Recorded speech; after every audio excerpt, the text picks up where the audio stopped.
Well, here we are. We're in, I suppose, a very rural area in the province of Laguna in the Philippines. And this is my friend and inspiration, Mike Searle. Mike, you've been painting professionally for around 25 years now. At least. Yeah, At least. and your paintings I know are all over the world. Oh, Paul, yes. And you're one of the reasons I'm here. And we're in a place called Pagsanjan. Pagsanjan. Mm-hmm. And I thought we'd just walk and talk, if that's okay with you. Yeah, sounds good to me. Okay. Come Thank on. you. Okay. It's very beautiful today, isn't it? It's gorgeous. It rains on and off. Typical tropical rain, but when the sun does come out, you'll be steamed to death. Oh, I can't wait. Did you say steam? Oh, Paul, yes. Only steam. Okay. You'll have to excuse me because I answer you in Tagalog sometimes, and I forget. Okay. Well, we'll just go for a walk. Okay. And oh, I see the cameraman's behind me. Perhaps he should be in front of us and walk it. Yeah. Anyway, what? I mean, you painted in Australia for many years, and That's right. a lot of your influences were very much about the Australian landscape. Very much. And I know that you're known in Australia, particularly, as the paint and trained painter. That's correct, because when I started off, well, I'm a great lover of engineering. However, I love steam locomotives and any pre-war engineering, and I also painted a lot of World War II aircraft, Yes. as well as. So I'm well versed in some engineering, and I'm still known colloquially as a steam train or train painter. Right, right. Yes. Hello. Hello, good morning. Good morning. Morning. Yeah, but your work is so diverse. As you know, I've collected, I think I've got about 12 pieces of your work. And, oh, I see the noises. Shall we go in there? Go in there. Okay, we get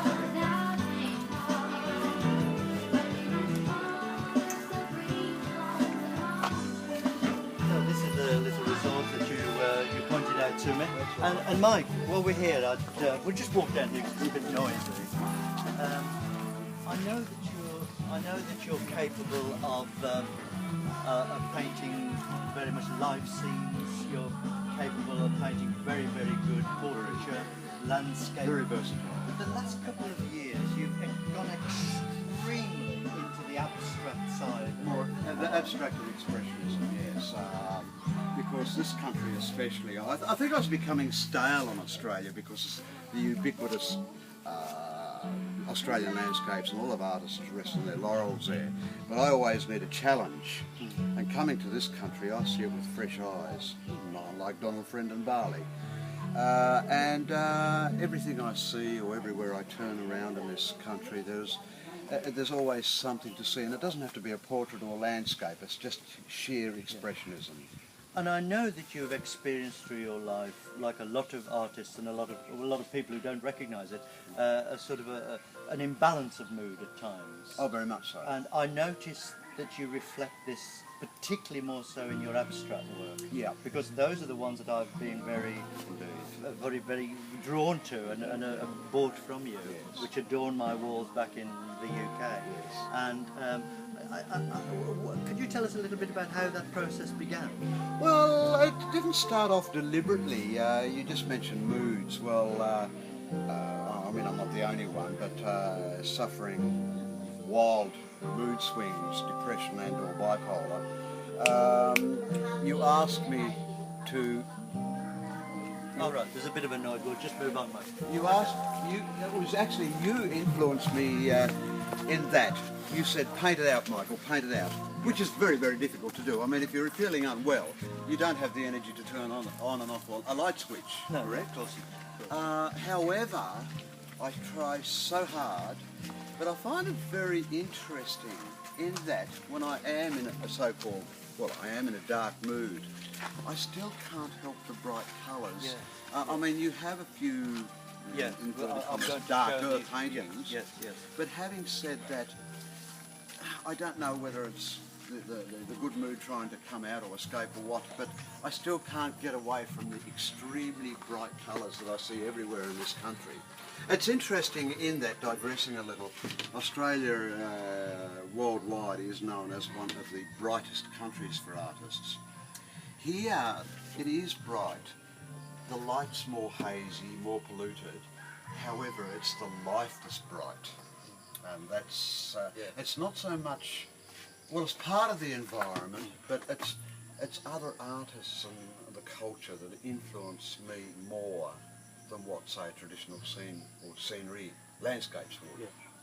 I'm going to pop inside and bring some of the, because it's brighter out here, Michael. I'm going to pick in a moment, bring out some of the paintings that I've chosen myself to just today, and we'll talk about those in a minute. But I remember talking to you recently, and you said to me that you always sketched from a very young age. Correct. And that you had no interest in colours and oils and these sort of things until quite late on. That's right. And there was a woman who influenced you very much. Oh, amazing lady. I went to get swimming lessons off this lady, and we became friends. And she dabbled in oils from time to time, just as a pure hobby. She wasn't a professional. And the bottom line is, I only did it, granted her wish to stop a nag, and that's the honest truth. I thought, I've got to get this, I loved her, but I've got to get this woman off my back. And so she slammed a bottle of sauce down in front of me, a jar or plate or whatever it was at the time, gave me some paintbrushes, and I thought, I'm going to shut you up. So I did it. And from then on, I don't know whether to laugh or cry, but from then on I haven't stopped. And I just took to it like fish to water.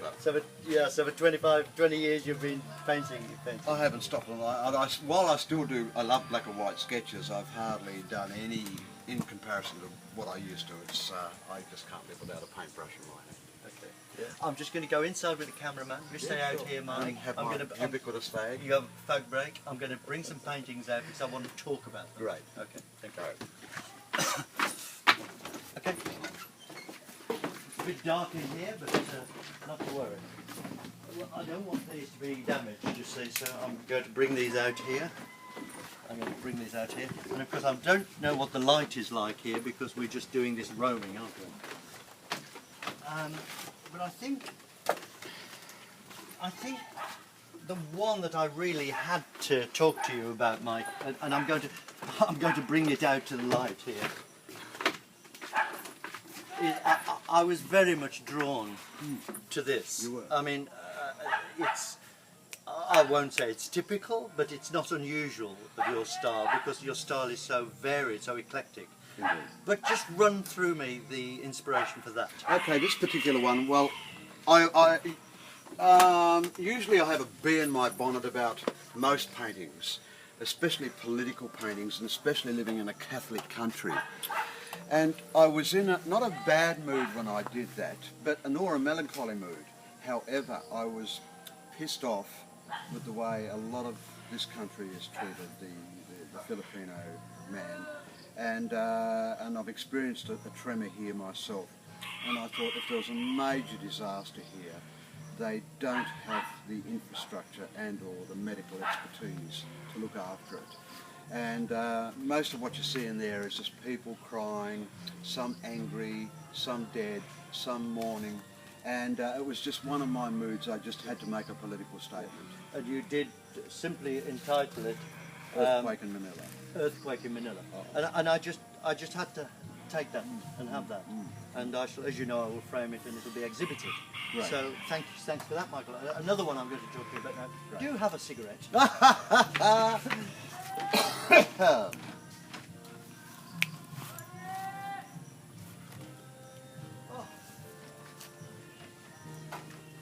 I just to show the diversity. Oh, well. yes. This one here I also particularly liked, as you know.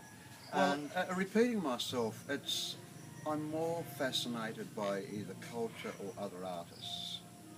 A lot of people have said to me, especially in Australia, oh, look at all this scenery, you know, you must be influenced. Well, that's true to a point, but I just admire some artists that were ahead of their time. In this case, I'm not sure if it's pronounced Munch or Munch. I think it's Munch. Munch, okay. Yeah. And I've named that. I know you can munch on many things. Yes. I've named that after Munch. Yes. And because, again, art to me is very much like music. It depends on what mood you're in. Sometimes, so for example, I like any music from the 12th century right up until 1960s and 70s. And in this case, I was in a Munch mood and influenced by him, and yes, that's the end result. Thanks, Mike. And that will be another one in a rather medium silver frame, probably under glass, I'm not sure yet, and that will also be displayed. And could I also say now, even though I do a lot of work on canvas, I love the patina of paper. Yes. There's a lot of, like music, there's a lot of snobbery when it comes to art, and people won't buy it if it's not on canvas. But you have to remember that Leonardo did chalk drawings on paper, and they've lasted for over 500 years. Yeah. You are right, there's a lot of snobbery in the art Oh, world. indeed, Yeah. indeed. Yeah. And a lot of overpricing too. You got that right. Yeah. And the artist doesn't always see the benefit of it. Now, Mike, Exactly. Another one I had. Now, this is, I suppose, a more thought-out piece of abstract, because Yes, some it of is. your abstract isn't as necessarily structured as this. No. But I was drawn to the colours. Okay, again, that was one of my statements.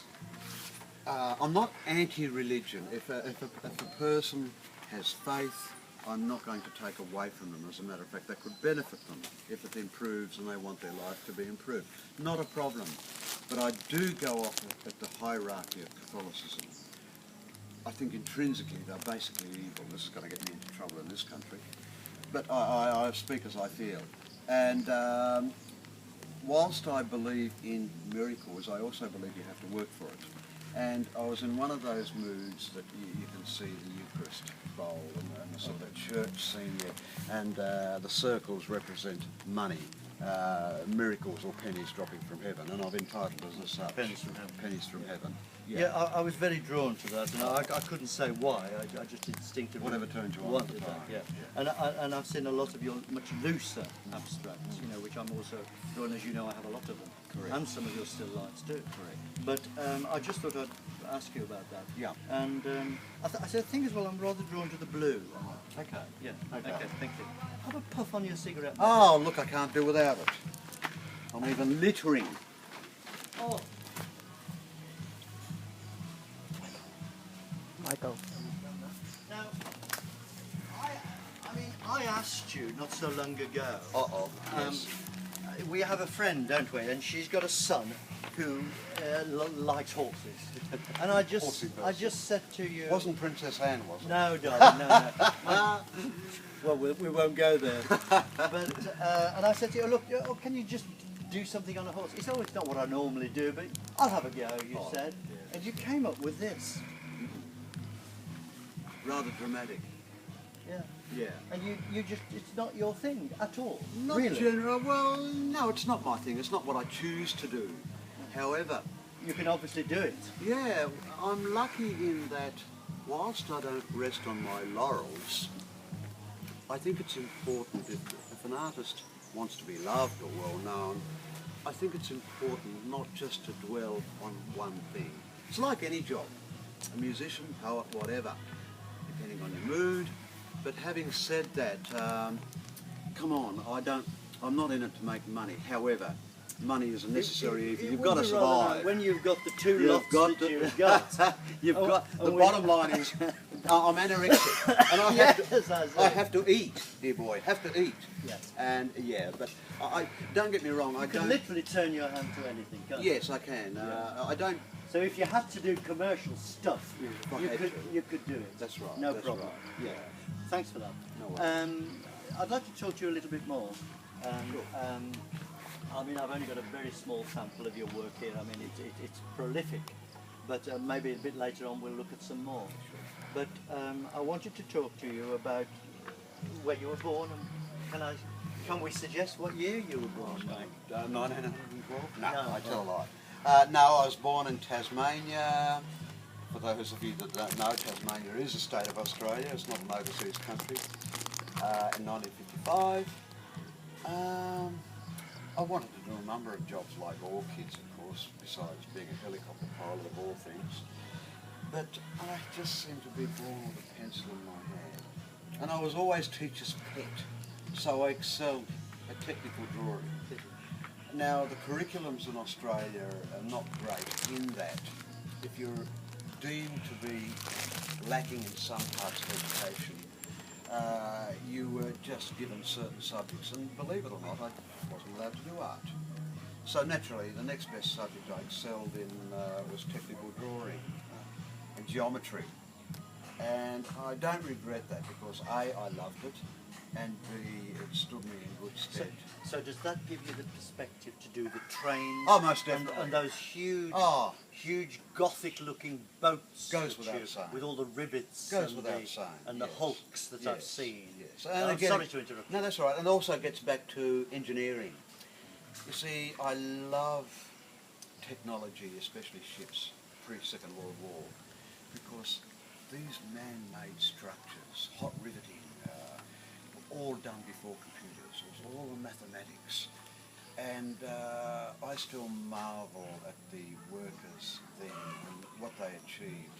And I see my art as the same thing. I love to see any art that's been constructed from scratch. For example, a ship in dry dock. You start off with the keel, then the ribs, then the plating, and then hot riveting. And I'm not suggesting my horses or anything look like that. No, no. However... But you've got to have perspective to be able to do that. Yeah, I want to see how any painting is built. Yeah. I think what we'll do, Mark, now is we'll walk back a little bit more because we've got a whole array of your paintings over there. Okay. And so we'll walk back and maybe talk a little more if we can. That would be rather nice. You going to leave these works out here? Oh no, I'm not. Oh my God. At least now I've covered. Dixie Queen. Oh, what a gay day. Oh, what a silly old bitch I am. My God, I can't. He's got all It's these the only wrong- one. Quick, I can't do without a fag. I mean a cigarette. We're in the land of fags, aren't we? If only they knew it. No comment here, Yeah. no comment. Okay. It's all right, it doesn't matter. See, the Wally, our cameraman, is just giving you a That's scene right. around the area. Oh, yeah. So, and I mean, it's so This is my own encouraging. private little resort, isn't it? Oh. And it's full of cocks, hens, dogs, and cats. I don't know what you mean. Come on. You mean cocks and pussies? That's right. Oh, right. The place is alive. Shut the door. Riddle. Watch where you're going. So we'll have to put up with a bit of karaoke. Yeah, and it's going to rain too. At so. 9:30 in the morning. Good Lord. You certainly have very different sounds here, Mike, Oh, to the Australian It's Portland entirely where you were. different. Actually, digressing a little, I don't mind anyone that wants to entertain themselves. That's fine, but, and I hope my Filipino friends won't mind me saying this, but it's one of the noisiest cultures I've ever experienced. But having said that, I would sooner put up with this than whippersnippers and lawnmowers at 6 o'clock on a Sunday morning in Australia. It's a gorgeous culture. It is, yeah. I mean, I'm living what you could say by comparison to my life back in the United Kingdom, a very primitive life. Yeah, and I'm yeah. loving every single I can see minute that. of it. I as can you know. see that. And here we are. It's Yeah. warm. It's raining. It's warm. And it's like God pissing on you. yeah, well, actually, Which he often does. Yes, pity he doesn't piss on the Pope. But there we are. We won't go there. No. At least I know in the last earthquake, the Pope was very kind and he sent lots and lots of rosary beads and prayer books. that will help people out, no end. Yeah, that's right. I'm going to warn our cameraman, we're about to hit some steps, That's so be right. very careful. It's marvellous, really. Oh, I see the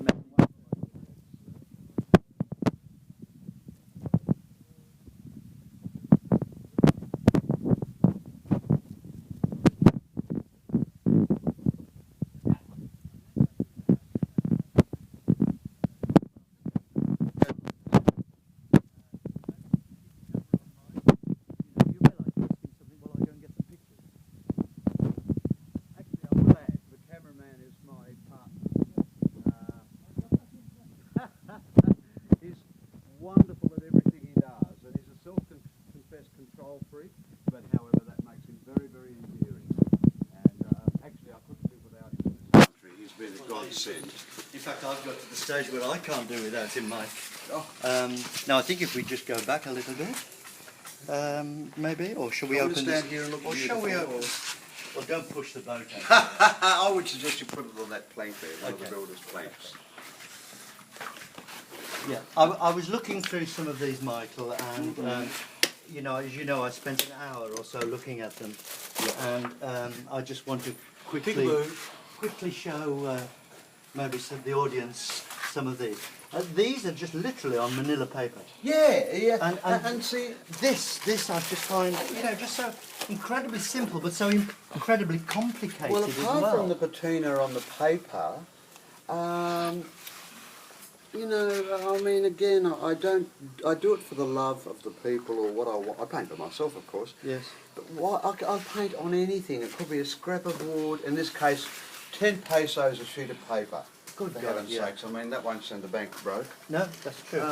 This one, it reminds me of a painting I have back home, and it's like the beginning or the end of the world. Oh, like the Big Bang Theory. Like the Big Bang Theory. And I don't always have names for them, but it's whatever comes out. I think I would call it, I don't know. I think, you actually called it A Star is Born. Oh, I have too. Your Star is Born. That's interesting, isn't it? I like that. So we'll put that one there. We don't want to damage it too much. And then we have another sort of one in a similar vein, perhaps. And this is called Happiness Beyond. Can you remember anything about that? No, for once I don't. But can I point something out to you if Wally gets closer with the camera?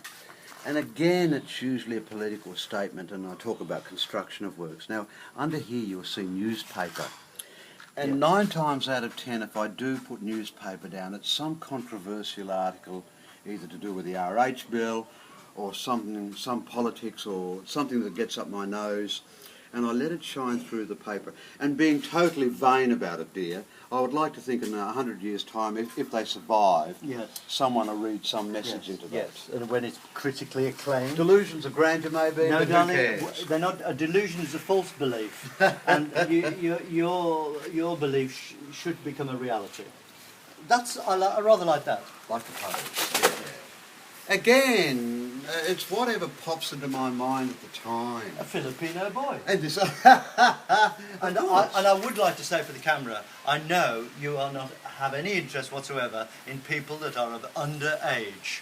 oh, thank you. You like them between 20 and death. Is that correct? No, it's not correct. 20 in availability, I might add. Now this is Mum, your mother-in-law. Yeah, my partner's mother, and I refer to her as Mum because we're the best of mates.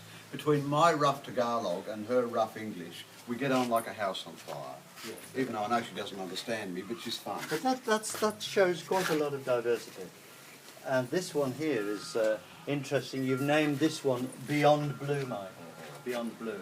Well, there's an organisation in Australia called that, and actually it was started by a politician, and it's for people that suffer bad depression. Okay. And and for whatever reason, I don't know whether I thought of that or whether it was just a name that popped into my head. I have no bloody idea. Yeah. It's almost as though I see sort of raw emotion trapped almost partly in a cage. You've got it. I mean, I may be, this is my interpretation, it doesn't really matter. It's not important what my interpretation is. But I see the body of a possible human, but almost turtle-like. Yeah. Turtle-like body. In a cage. Partly trapped, trying to get free. And I still see the spirit of hope in the colours. Now, I mean, that's just probably what I would write, you know, if I saw that. And this is interesting in the sense that I think you were going through, this is called detach. I remember doing that. Now, behind is my idea of a Filipino background, and my portrait's deliberately drawn forward, simply